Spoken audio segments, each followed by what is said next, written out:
because you got two Cadillacs and Acura, super tight in DPI. Okay, the LMP2 category, a little bit not as tight, but you go to GT Le Mans and you've got the Ford, the Porsche, the Ferrari, and the BMW all on the same lap. This is going to be awesome. And then, of course, get into GTD. You know what? It's anybody's game. 10 cars. The safety car lights are out. Right, everybody. Shall we try again?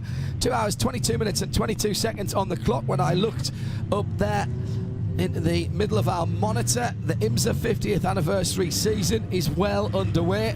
It's the 57th running of the Rolex 24 Hours of Daytona, and that beautiful heritage livery on the Audi safety car is coming back down. It'll drop to the apron as it comes into the tri-oval. And good to see that Felipe Nasser is leaving the safety car a long space, because the last couple of restarts it's been tight.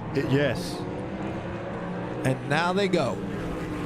Nasser on the throttle, gets a good jump, heads down to the inside of the tri-oval. He's not quite on the yellow line, maybe a car and a half's width between him and the yellow line. Down into turn one, the leader's got a good jump, it's a comfortable jump. Now he's got to pick his braking point, but the battles are on behind him. Once again, it's side by side in GT, LM, and Lawrence Van Tour and Richard Westbrook were trading pin from the door handles. Meantime, the leaders going through the S's. Big twitch by the leader in that 31 car. Hasn't got the pressure and temperature in the Michelin wet weather tyres. Goes for the long run, the rim shot, as Johnny O's been calling it, round the outside. Fernando Alonso hasn't got his car up to pace either yet, and Alexander Rossi in third position is sitting there watching two balls of spray in front of him, because that's all he can see. He cannot see the cars in front of him. And you want to run where the guy is running in front of you, but you can't see, so you got to peek your, poke out a little bit. So if you're behind him, you've got grip. If you poke out a little bit, you have less grip. It's a huge advantage right now to be in front. Guy in front goes off.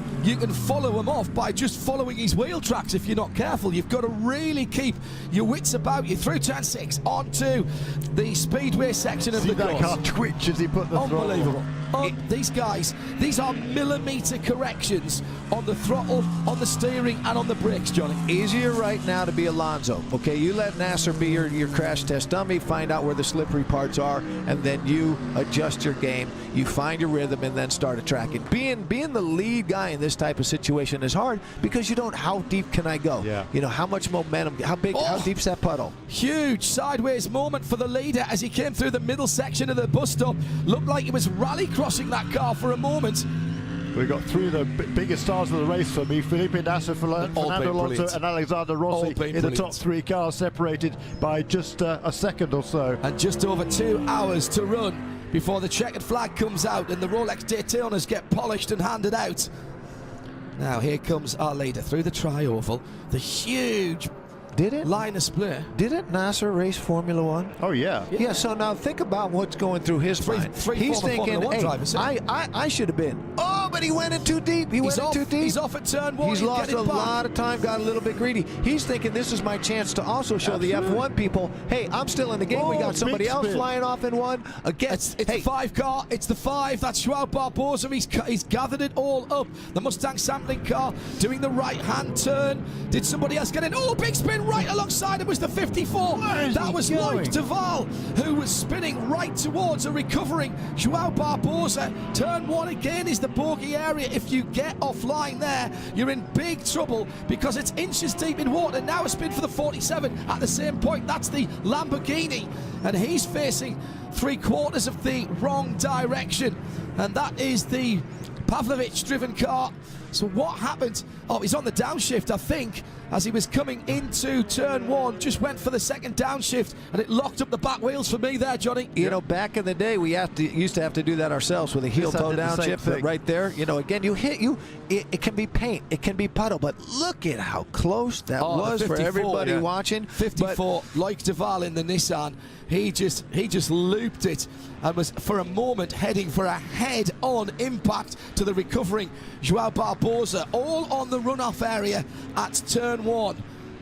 Scary moment. GTD. Yeah, and it's the 29. It's Daniel Morad in the Audi. Now remember, the Audi R8 is a street car, is Quattro. It's all-wheel drive, not allowed in GTD. That's rear drive only. And Daniel Morad has fought his way past Matt Campbell and is up into the lead for Monteplas by Land, the 29 car with the green lights. Off is the remaining JDC Miller Motorsport car at the bus stop. And that was Devon DiFrancesco. He's managed to get the car pointing in the right direction. Is there damage to the rear suspension? Now he's got to work out how to get back on the track, and he's going grass tracking as well through a huge puddle. I hope somebody got that as a picture, as he sprays water, mud and everything all over the place. Alonso just went so far outside the line in turn 1, and I'm thinking, man, is he being cagey and trying to find grip out there? But they're I think they're surviving. That was and it's going to be one more lap before they get any heat in the tyres. We've seen this 3 to 3.5 laps before they come up after the restart. Morad is off. Ferrari following him off there was Jeff's which of the Ferraris was that? That would be 62. Collado. That was Collado, and Collado. Westbrook in there as well. Yeah, absolutely. Westy right now, I think, is running about 1.5 seconds or so in front of him. But it's really interesting for the fans. 911 off as well. Nick Tandy at turn 1, and there was another car involved there. Was that the 47? Again, I think it might have been.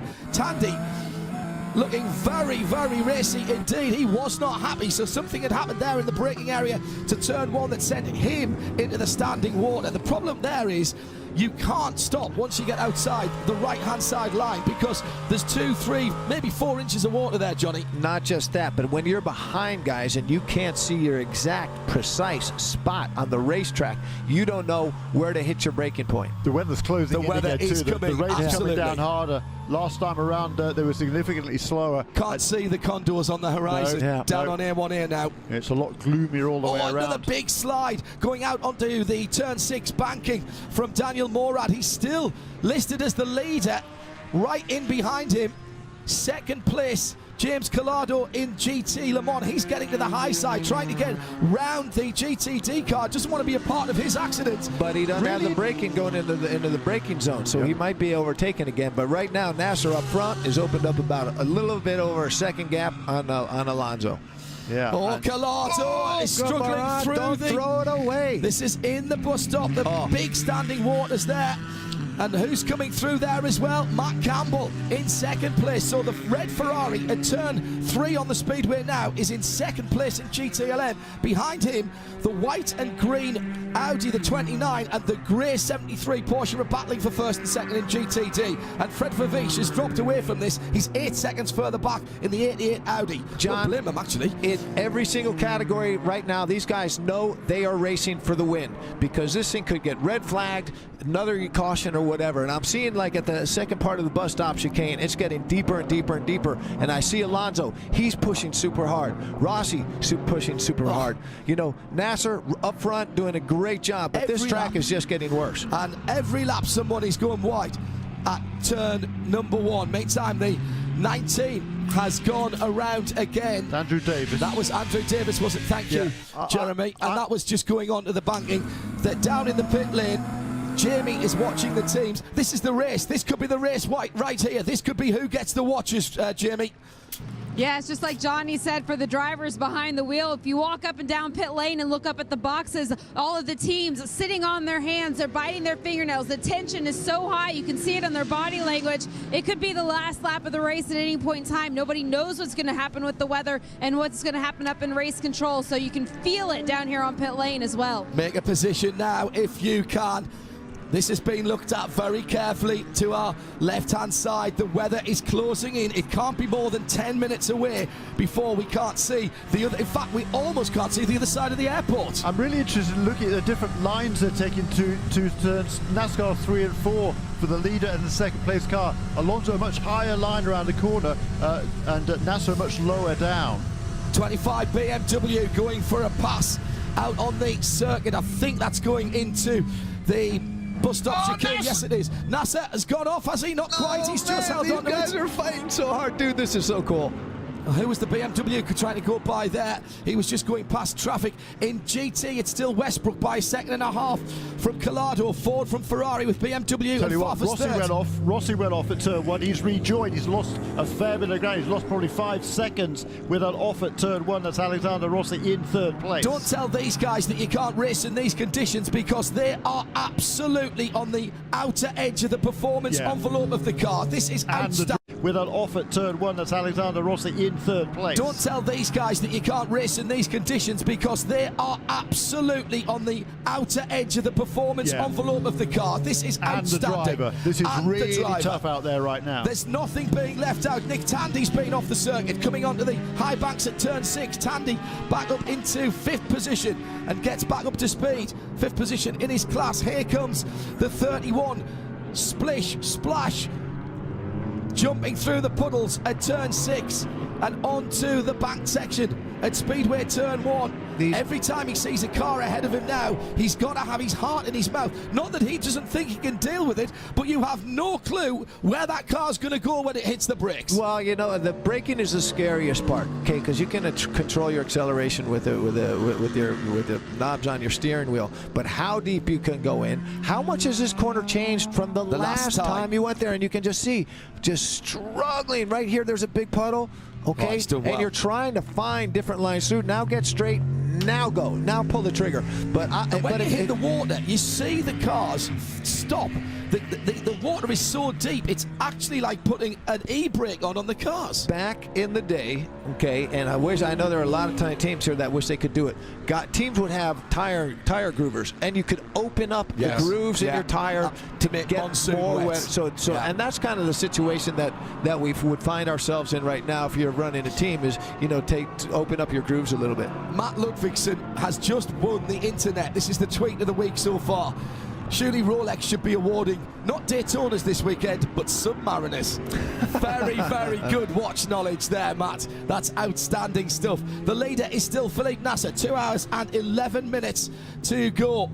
And it's Fernando Alonso now 2.4 seconds behind. That was a great last lap by Felipe Nasser. And has that broken the resolve of the Spaniard? Absolutely not. No chance. Rossi, though, dropped 11 seconds to the guys ahead of him on that last lap. Yeah, and that was all down turn 1. Oh, big locker by Alonso. Has to cadence brake. The left front wheels absolutely locked as he went through to the West hairpin. But in our Porsche keys to the race, we said, don't panic. It was awesome car control. He was locked up. He did that thing that's counterintuitive, off the brakes and then back on again. 66 Ford has a problem. And the leader in GTD has had a spin. The 29, that's Daniel Morad. Now that's turn 1 as well. Can he get that turned around and pointing in the right direction? He's lost the position. Through has got Lucas Stoltz in the 33 Mercedes. He's had to get reversed a couple of times and he drops back in. But I think he's dropped in behind Christian Engelhardt. He certainly lost the lead, and through goes Lucas Stoltz. And there's another car off down there, and I can't even identify it. The spray is so thick. It's one of the Mercedes, and it actually outdrags a prototype coming back on. And who was that who went long? It was, in fact, no, it wasn't the Mercedes, it was the BMW. It was Augusto Farfus. Frederick Verbisch had an off on that last lap as well. He dropped several positions, a couple of positions in GTD. It's a bit easier to say who didn't have an off. Well, that's true. Last time around. It's got all of a sudden got very serious. He's extending his lead now. Under 2 minutes. Under 2 minutes. Oh, but he's struggling to get through. I mean, catch after catch after catch. I mean, I don't know who a great rally driver is, but that's what he's doing right now. He's doing Sebastian Loeb or Sebastian Ogier would be absolutely delighted. It is the Monte Carlo Rally this weekend, and there'll be just the same amount of car control going on in the hills around Monaco. This is outstanding stuff by Nasser. He's in the groove now, though. You can see by the body language of the car, Johnny O'Connell, that he's feeling more confident. Yes, he knows he's going to have to deal with stuff, but just the way he's putting the car into places on the circuit, he's confident enough to go down the inside and take some of the GTD cars. He's just sideswiped almost the Audi that he was going past there as he came out of the West Horseshoe, because he's confident that the car's going to go where he wants. And a spin for the Starworks number 8 car. Exit That of the car's gone chicane. around. That's the bus stop, and That's a dangerous place. Could bring out the full course caution. And I was just Christopher gonna say, Haaser. Christopher Haaser's gone off, and he is so experienced, and now he doesn't know what to do, Johnny, because he can't pull forward. And there's the 57 car going behind, had to go to the left and go on the grass. That is very, very dangerous. Haaser gets going again, and the 57 Caterpillar car with Catherine Legg in that car trying to make up positions. That was a split-second decision from Cat as well, and she had to take to the grass. you know, this time in the race, I'd hate to be official, because we're seeing so many guys go off. The last thing you want to do, and again, as we see, you know, when the Juncos cars go off in one, so many guys are struggling right now in one. That you don't want to stop the racing, but the last thing you want is to, number one, you know, see about $10 million worth of wrecked race cars, but also more importantly, see somebody get hurt, and it is bad right now. What I'm just going to say is, when people get round turn one, I'll mention it. If they spin, I won't bother, because it's actually easier to do it that way. 7 minutes and 2 hours to go. Closer this time. Alonso. And Alonso goes by into the lead. He's going to go through. Nasser can't get slowed down. Cannot get that car slowed down. He had to cadence brake, and Alonso, having put the pressure on Felipe Nasser, has gone through, and Fernando Alonso has gone through into the lead, and the Konica Minolta number 10 car leads once again. Nasser will be kicking himself. That was a tiny mistake. He was maybe 6 or 8 feet too late on getting the car. The leader in GTD has gone round. Lucas Stoltz, and he looks like he stalled it. He stalled it as well. Engelhardt was right with him in the GRT, the Grasso Racing Lamborghini. That's going up onto the high banks at turn 6 as well. He spun down to the inside. Now he gets it going and gets it pointing in the right direction. So gets it up onto the banks and starts to pick up speed. I don't think there's any damage to that 33 Riley car. Well, it's all been happening. Right. The guys at the front of GTD, Morad first of all spun it off at turn 1, and then a few moments later, in fact the last time around, the lead of the race overall, Felipe Nasser, just lost the front end at the crucial time.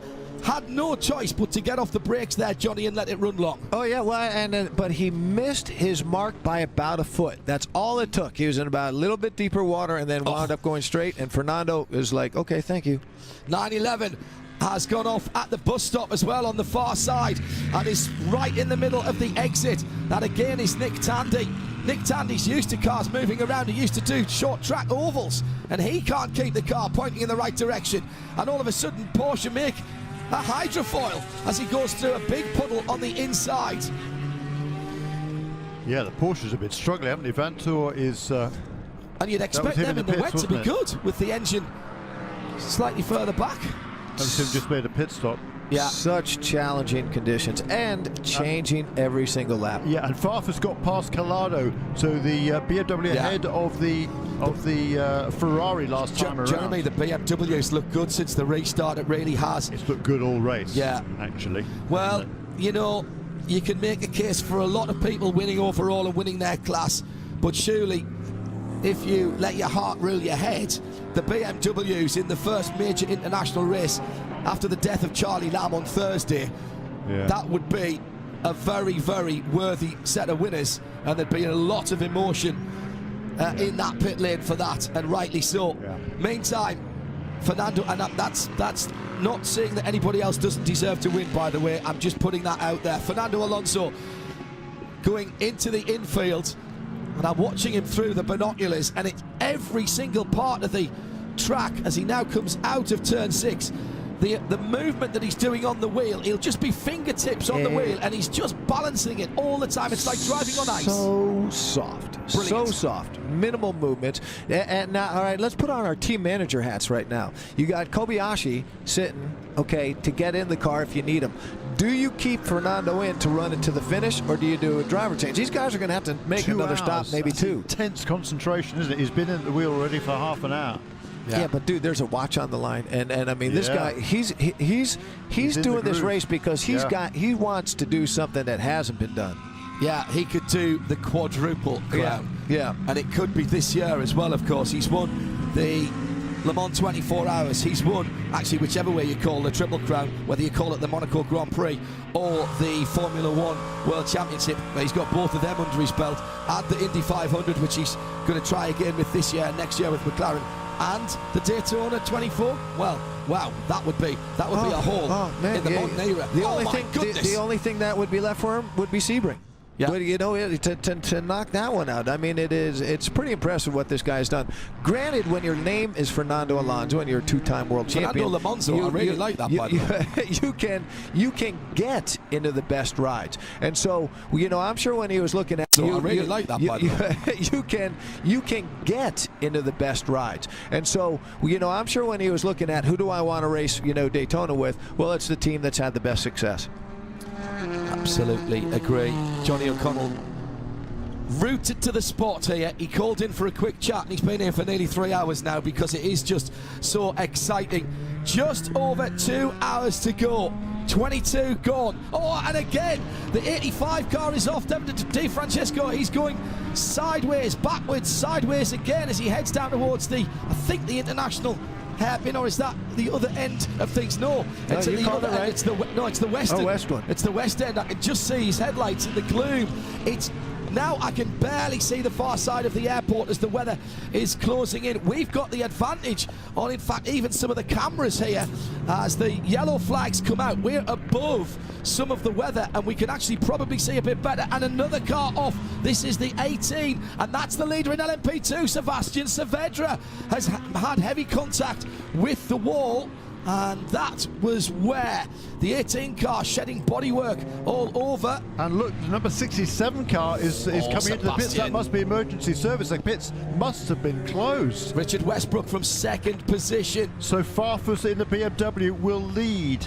Oh, little twitch. Little twitch going through the kink for De Francesco, and then he's sideways. But where did Saavedra go off? I instinctively looked down at turn one, but I don't think it was there, was it? Yes, it was. It was turn one. Goes wide, tries to pinch the corner down, and you can't do that with that much water. You've just got to keep the steering straight, not touch anything. And Alonso had a big moment as well, and almost hit the back. Oh, my goodness. Almost hit the back of the strand. That was turn 6. That was turn 6, going back onto the high banks of the oval, and that was what, a foot, 18 inches. I gotta tell you, you know what, it's so funny because you know we all have, you know, silly racing sayings. One of them is when in doubt, flat out.